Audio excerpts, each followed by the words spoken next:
Hola chicos, soy Natalia, otra vez la profe de biología. Le quería dejar este video explicativo del trabajo 3, dependiendo qué burbuja le corresponde. Por las dudas explico todo el trabajo y ustedes ven cómo van, ¿sí? Bueno, ahí se les explico.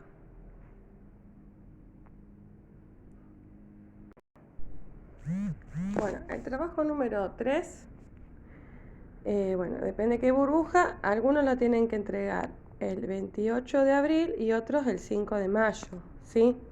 Así que hay tiempo para presentar el trabajo. El trabajo se llama Función de relación, animales en riesgo, el cóndor. En este texto le va a explicar la primera parte, todas las características del cóndor, dónde habita, a cuántos kilómetros vuela, cuántos kilos pesa, bueno, cómo se alimenta. Y después elegí una noticia donde habla un cóndor que fue liberado, ¿sí?, a su hábitat natural, porque fue rescatado por un humano para poder rehabilitarlo, ¿sí?, porque estaba intoxicado. Ese texto, que tiene unos cuantos párrafos, ahí hay un link que está en azul, ese, ahí del Clarín, puede ver el videíto, que es cortito, de cómo lo liberan.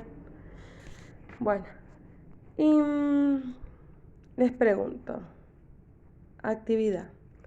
Lee el texto y responde. ¿Qué le pasó al cóndor? Ahí habla de la intoxicación, O sea, por favor, respondan bien. No me pongan, fue intoxicado, no. Lo que le pasó al cóndor es que fue encontrado intoxicado, bien explicado. Porque ustedes ya están en tercer año del secundario, no van a la primaria. Después les pregunta, ¿quién o quiénes lo pudieron ayudar? Bueno, ahí tienen que explicar todo, quién lo rescató primero, a dónde lo llevó, ¿sí? Después, describe qué hicieron con él cuando lo liberaron. Tienen que explicar todo lo que hicieron desde que fue rescatado hasta que fue liberado, dónde fue liberado, ¿sí? Quién colaboró para que sea liberado. Y después le preguntó en Pergamino, ¿hay centros de rescate de animales? Investiga. Hay algunos que pusieron algunos centros, pero no tienen que poner solamente el nombre. Si no, dice investiga, tengo que poner características sobre ese lugar, ¿sí? Hay muchos que dos que me entregaron, fíjense que algunos pudieron investigar un poco más. Se evalúa eso, todo, cómo se escribe, cómo se narra, cómo investigo, todo se evalúa, chicos. Están en secundaria, en cuarto año, entonces ¿qué van a hacer cuando vayan al año que viene? ¿Sí? El que no va a comprar la fotocopia, lo que puede hacer es lo siguiente, es copiar todo, el trabajo, menos si quieren el texto, no. Pero tienen que copiar bien el título del trabajo, las burbujas, todas esas cosas. Las preguntas, ¿sí? Las 4 preguntas y demás. ¿Está? Esa era la primera parte que tendrían que haber hecho. Después, la segunda parte habla sobre la función de relación, ¿no? Ahí le dice que hay una gran variedad de seres vivos, que todos se relacionan con el medio ambiente a partir de la información que llega, que eso se llama estímulo, ¿sí? Genera una respuesta. Tenemos que pensar, por ejemplo, se me fue. Por ejemplo, cuando recibimos un estímulo como una luz intensa, este es captado por órganos especializados llamados receptores. En este caso, el órgano receptor sería el ojo, ¿no? Porque es el que capta la luz. Pero si yo digo una pava caliente, obviamente que va a ser detectado por el receptor tacto, o sea, la piel, ¿sí? Y así sucesivamente. Luego de procesar el estímulo mediante la acción del sistema nervioso, ¿sí? La respuesta se manifiesta a través de otros órganos. Y esos órganos se llaman efectores. Por ejemplo, puede ser la modificación de los músculos del ojo para cerrar la pupila, entrecerrar los párpados o girar la cabeza para evitar encandilarlos. Entonces, a ver, la respuesta se genera a partir de unos músculos, en este caso, los músculos del ojo. ¿Sí? Si yo quiero sacar la mano porque me estoy quemando, se va a hacer a partir del efector músculo del brazo, porque se contrae los músculos para poder sacar la mano que estoy tocando la pava, por ejemplo. Después, ¿qué pregunto? Subraya diferentes estímulos y respuestas en el texto que habla sobre el cóndor y en la noticia del cóndor, ¿no?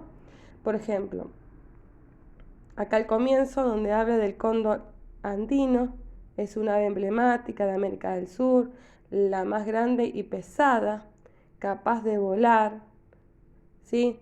Bueno, puede trasladarse a 55 kilómetros. Bueno, te dice que su rol es, se alimenta de carroña. A ver, alimentar es una respuesta, ¿sí? Yo me alimento porque tengo hambre, entonces el estímulo, como no está, pueden agregar una fichita, estímulo, hambre, ¿sí? El receptor sería el estómago. Después el alimento, se alimenta de carroña, sería la respuesta. ¿Qué usa para alimentarse de la carroña? Me imagino que el pico, entonces el pico sería el órgano efector, ¿sí? Entonces yo voy subrayando, alimenta carroña y pongo respuesta. Como no está el estímulo, lo agrego, por ejemplo. Bueno, y así con todo, con la noticia también. Acá te habla, por ejemplo, que apenas sale de la jaula, salta. Bueno, salta, ¿por qué salta? Uy, se me fue el texto. ¿Por qué salta? Porque quiere ser libre. Bueno, saltar es una respuesta. Entonces, ¿por qué salta? Porque ve el entorno o porque se abre la puerta. Entonces el estímulo es abrir la puerta. Tienen que subrayar en esos dos textos. En el punto número 2 indica cuál sería el órgano receptor del estímulo y cuál el órgano efector de la respuesta. Como hablábamos hoy, si abre la jaula, el órgano receptor sería el órgano del ojo, ¿no? Y el receptor, ¿sí?, son los músculos de las patas del cóndor, porque salta, ¿sí? De esa manera hago lo mismo con los otros ejemplos. Pienso, ¿cómo llegó ese estímulo al cóndor? Entonces me pienso en qué órgano de los sentidos. Y después pienso, ¿cómo se llevó a cabo la respuesta? Entonces pienso en qué órgano lo hizo y lo anoto. En el punto 3, investigo dónde habita, ¿sí? ¿Dónde habita? ¿Cómo se reproduce el cóndor? ¿Sí? Puede ser el libro por internet. El punto 4, eso de la reproducción lo vimos el año pasado. Si es por un huevo, ¿cómo era ovíparo o vivíparo? ¿Sí? Si era de reproducción sexual y asexual, eso lo vimos. Después digo, en Salta, habitan muchas especies de animales. Recolecté información y elegí dos seres vivos, ¿no? Escribí cuáles son las características principales. Entonces, primero, en el punto 4 sería investigar y buscar a dos especies que yo quiera seguir investigando. Y anotar el nombre de la especie, qué sé yo, un jaguarete o un tucán, lo que sea. Y después en el punto 5, sobre los animales que elegí yo, ¿no? Elegí dos, ¿no? Explica cómo se manifiesta el estímulo y respuesta frente a situaciones de peligro. A ver, si está en peligro ese animal, ¿qué hace? Entonces un estímulo, una respuesta, ¿cómo? ¿Qué recibe ese estímulo? ¿Por los ojos, por el tacto, por el oído? La respuesta, ¿cómo la hace? ¿Cuál sería el peligro que podía hacer? Yo explico, bueno, el peligro de este animal es tal cosa, y ahí marco el estímulo y la respuesta. O para acechar a sus presas, ¿cómo hace para acechar a sus presas? ¿Cómo se alimenta? Entonces explico un poco y después pienso cuál es el estímulo y cuál es la respuesta. Bueno, espero que este trabajo no lo haya mareado mucho y puedan hacer todo para la fecha que corresponda. Bueno, un beso.